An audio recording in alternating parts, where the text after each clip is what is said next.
Mesdames et messieurs, bonjour et ravi de vous retrouver dans cette nouvelle édition, dans votre émission presque semi-hebdomadaire l'Égypte à l'une, votre fenêtre sur le monde égyptien, votre fenêtre à travers laquelle on essaie de vous présenter presque les grands événements et les grands efforts qui ont émaillé la scène égyptienne durant les derniers jours. Très vite, nous avons commencé cette nouvelle tournée dans le monde égyptien par les activités présidentielles. Cette fois-ci, on trouve que le président Abdel Fattah al-Sisi a reçu hier la présidente de la Chambre des représentants de Chypre, Madame Anita Demetriou, en présence du président des chambres de représentants égyptiennes, le conseiller Dr Hanafi Gebeli, ainsi que l'ambassadrice de Chypre au Caire. La rencontre a également porté sur des évolutions régionales et internationales, notamment la situation dans la bande de Gaza, en Syrie, mais aussi au Liban. Sarah Mahrabi va vous donner plus d'explications. Le porte-parole de la présidence de la République a déclaré que le président Abdel Fattah el-Sisi a souligné la profondeur et la solidité des relations entre l'Égypte et Chypre et leur peuple, ainsi que la volonté de l'Égypte de continuer à renforcer la coopération bilatérale dans tous les domaines d'intérêt commun, en particulier dans les secteurs de l'énergie, du commerce et de l'investissement. Il a également mis en avant l'importance de la coordination politique efficace entre les deux nations, soulignant le rôle essentiel de la coopération parlementaire comme pilier fondamental pour renforcer les relations bilatérales et favoriser les compréhensions entre les deux peuples. Il a ajouté que la rencontre a également porté sur les évolutions régionales et internationales, notamment la situation dans la bande de Gaza, en Syrie et au Liban. Il a été affirmé la nécessité de respecter la souveraineté et l'intégrité des États, ainsi que l'engagement envers le droit international, en insistant sur l'importance de résoudre les crises par des moyens pacifiques. Le chef de l'État a également souligné l'importance de poursuivre la consultation et la coordination continue entre les deux pays, notamment à travers le mécanisme de coopération trilatérale réunissant l'Égypte, Chypre et la Grèce. Le porte-parole officiel a précisé que la présidente de la Chambre des représentants de Chypre a salué le niveau exceptionnel atteint par les relations entre l'Égypte et Chypre, affirmant que sa visite reflète la volonté commune de maintenir les échanges parlementaires entre les deux pays. Elle a également exprimé son appréciation pour le rôle central que joue l'Égypte dans le maintien de la sécurité et de la stabilité de la région.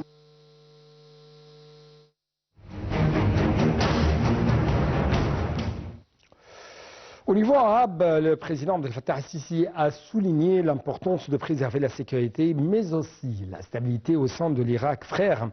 Le chef de l'État s'est exprimé hier lors de sa réunion avec le président du Coran national de la sagesse irakien, M. Ammar al-Hakim, ainsi que la délégation qui l'accompagne en présence du chef des renseignements généraux de l'Égypte, M.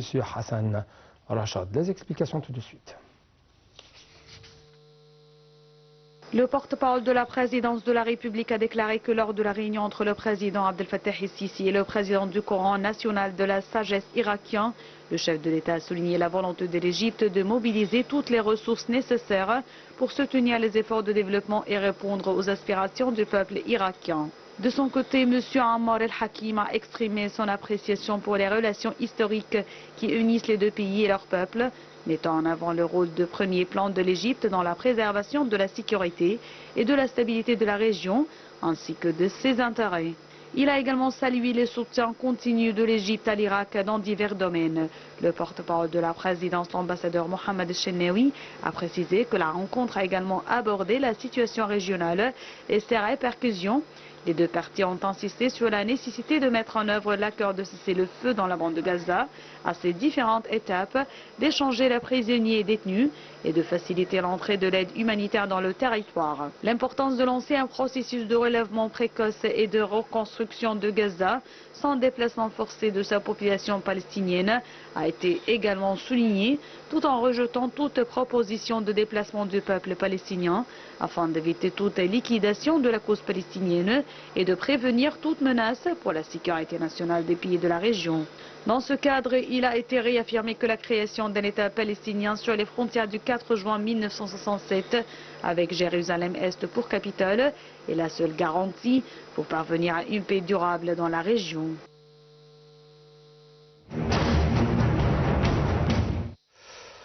Nous restons toujours avec les activités du président Abdel Fattah el-Sisi. En fait, le chef de l'État a reçu lundi au palais de l'Etihadiyya au Caire le président zambien, M. Hakainde Hichilema, où une cérémonie de réception officielle a eu lieu.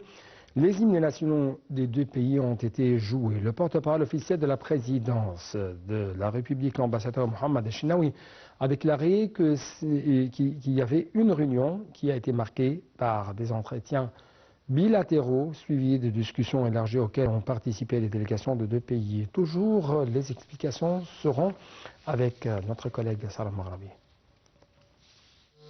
Le président Abdel Fattah el-Sisi et le président zambien ont assisté à la signature d'un certain nombre d'accords de coopération entre les deux pays.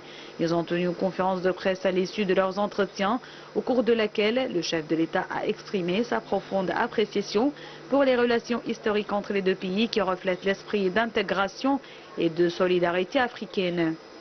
Il a ajouté qu'ils ont convenu de l'importance d'utiliser de manière optimale les capacités des deux pays pour réaliser les aspirations des deux peuples frères d'une manière digne des relations fortes et historiques qui les unissent. À cet égard, il a été convenu de renforcer les cadres conventionnels entre les deux pays dans les domaines de la concertation politique, de l'encouragement des investissements mutuels, de l'agriculture, de la pisciculture et des infrastructures. Ils ont de même discuté des opportunités d'investissement dans le projet vital du corridor de Lobito dans le cadre des efforts visant à stimuler la participation des secteurs publics et privés égyptiens à diverses activités d'investissement en Zambie pour encourager et renforcer les relations entre les communautés d'affaires des deux peuples frères. Ils ont également convenu d'œuvrer à la réforme des organisations continentales pour les rendre plus réactives aux défis et servir les intérêts des deux peuples.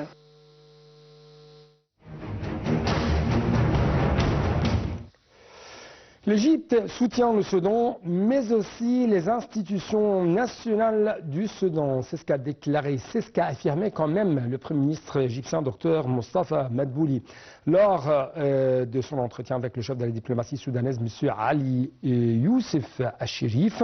Dr Madbouli a dit espérer la fin du conflit au Soudan d'une manière qui préserve les institutions nationales. Il a d'autre part indiqué que l'Égypte s'est tenue à présenter au peuple soudanais le soutien humanitaire sous ses différents aspects à travers le Croissant Rouge égyptien. Le chef du gouvernement a aussi affirmé que les entreprises égyptiennes sont prêtes à participer à la reconstruction du Soudan afin de restaurer la situation et récupérer la stabilité le plus vite possible. Cet entretien a eu lieu en présence du ministre des Affaires étrangères, Badr Abdelghati. Également, Monsieur le Premier ministre Dr Mostafa Madbouli a souligné le grand intérêt qu'accorde le gouvernement égyptien au succès du projet de projet de développement de la cité de Ras el-Hekma sur la côte nord du gouvernorat de Matrouh, un projet important qui joue un rôle pionnier pour attirer les investissements et le tourisme, offrir davantage d'opportunités d'emploi et créer une valeur ajoutée pour l'économie égyptienne. Le chef du gouvernement égyptien s'est exprimé en fait lors d'une réunion de suivi du projet de développement de la cité de Ras el-Hekma en présence d'un certain nombre des ministres et des responsables concernés. La réunion a abordé l'état d'avancement d'un nombre de dossiers liés au projet susmentionné, surtout les indemnisations, les dédommagements, plutôt les déménagements dans la région de Ras el-Hekma, outre la mise en œuvre des travaux dans la zone d'investissement, en particulier le bâtiment de l'hôtel et la zone administrative de l'entreprise. L'état d'avancement de la zone Shams el-Hekma, un site alternatif de logement pour les familles, a été examiné, en particulier la mise en œuvre des services de première nécessité. Sur le plan diplomatique, le ministre égyptien des Affaires étrangères, Dr Badr Abdelghati, a affirmé l'importance de lutter contre l'immigration via un cadre global et de lier l'immigration au développement tout en traitant les causes qui sont à l'origine de l'immigration clandestine. Dr Abdelghati a eu un entretien téléphonique avec M. Magnus Berner, commissaire européen aux affaires intérieures et aux migrations, sur la réussite de l'expérience égyptienne de lutte contre l'immigration clandestine, notamment en mettant un terme aux bateaux de migrants de l'Égypte vers l'Europe depuis septembre 2016. Le chef de la diplomatie égyptienne a félicité le commissaire européen fraîchement nommé dans le cadre de la nouvelle formation de la Commission européenne. La mise en exergue et le souci de l'Égypte de promouvoir la coopération en cours avec l'Union européenne dans ce domaine important qui représente un défi commun à relever pour les deux parties. Également, Monsieur le ministre égyptien des Affaires étrangères, de l'immigration des Égyptiens expatriés, Badr Abdelghati, a jugé nécessaire lundi que le Conseil des droits de l'homme assumait son rôle pour alléger les fardeaux qui pèsent sur le peuple palestinien, la catastrophe humanitaire sans précédent à laquelle est exposée la population palestinienne dans la bande de Gaza. Abdelghati s'est exprimé dans le communiqué de l'Égypte et qu'il a prononcé dans une allocution enregistrée devant le débat de haut niveau de la 58e session ordinaire du Conseil des droits de l'homme relevant des Nations Unies à Genève.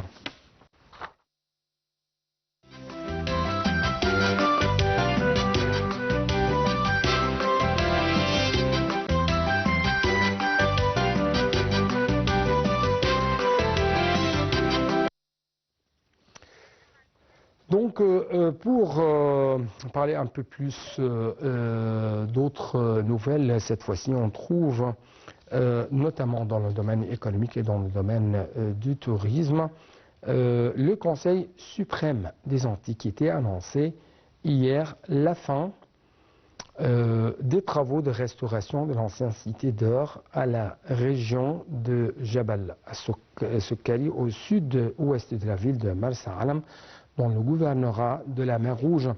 C'est une découverte très importante car elle élargit notre compréhension des techniques d'exploitation minière de l'Égypte ancienne. Les fouilles ont révélé un complexe de traitement de l'or vieux de 3000 ans. L'installation comportait des stations de broyage et de concassage, des bassins de filtration et de sédimentation, ainsi que d'anciens fours à argile utilisés pour la fusion de l'or extrait des veines de quartz. En plus de structures industrielles, les archéologues ont découvert un quartier résidentiel autrefois habité par des mineurs d'or. Ce quartier comprend des vestiges de maisons, d'artillerie, de temples, des bâtiments administratifs et de bains datant de l'ère ptolémaïque plutôt.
Donc, parlons un peu plus de l'économie égyptienne, et cette fois-ci, on trouve que la Banque centrale d'Égypte a annoncé hier que 52 millions de citoyens égyptiens sur 69,6 millions âgés de plus de 15 ans utilisent des comptes actifs leur permettant d'effectuer des transactions financières.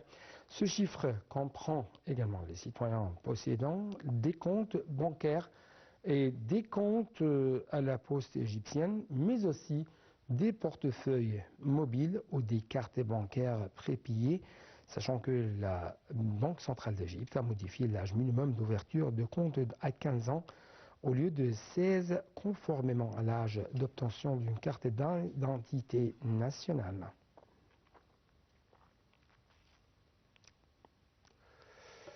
Poursuivons donc d'autres nouvelles concernant l'économie égyptienne. Cette fois-ci, on trouve qu'il y a une hausse de 51,3% des transferts des travailleurs égyptiens à l'étranger au cours de l'année 2024. Avec plus de précision, d'après la Banque centrale égyptienne, le transfert des Égyptiens ont doublé, bien sûr, les transferts des devises étrangères des Égyptiens ont doublé en décembre 2024 et passant de 1,6 à 3,2 milliards de dollars. Les transferts des travailleurs, des devises étrangères de fonds des travailleurs égyptiens à l'étranger ont augmenté de 51,3% en 2024, atteignant 29,6 milliards de dollars contre 19,5 milliards de dollars en 2023, selon les données de la Banque centrale égyptienne. Selon la Banque centrale égyptienne également, la somme des transferts des Égyptiens a doublé au cours du mois de décembre 2024 pour atteindre environ 3,2 milliards de dollars contre environ 1,6 milliard de dollars en décembre 2023.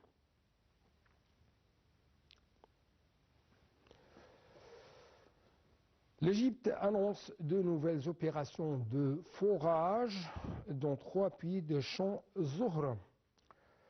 Les travaux de forage ont débuté dans 3 puits de champs gaziers de Zohr, en commençant par les puits Zohr 13, puis Zohr 6 et enfin Zohr 9, selon les indications faites hier par le ministre du Pétrole et des Ressources minérales, Karim Badawi. Monsieur le ministre a précisé que ce projet, accompli par les compagnies égyptiennes Petrobel et Petrochiruk, est en collaboration avec les partenaires Eni, Sios, l'Imarati Mabadla, et Rosneft et de Russie pour augmenter le taux de production de gaz naturel et faire face à la diminution naturelle de la production des puits de champs. Il a également annoncé que la reprise de forage dans le champ Zohr a débuté mi-février après l'arrivée de navires de forage Sapem dans les eaux égyptiennes. La production de champs avait été affectée par les arriérés en 2 paiements dus aux compagnies pétrolières étrangères. Un montant de 320 millions de dollars a été alloué aux activités opérationnelles, dont 122 millions de dollars pour les travaux de maintenance des puits afin de maintenir le taux de production. Selon les indications de Khaled Mouafi, le président de Petrobel, le forage sera effectué avec l'usage de la technologie de tubage enrôlé dans les eaux profondes pour la première fois au niveau global.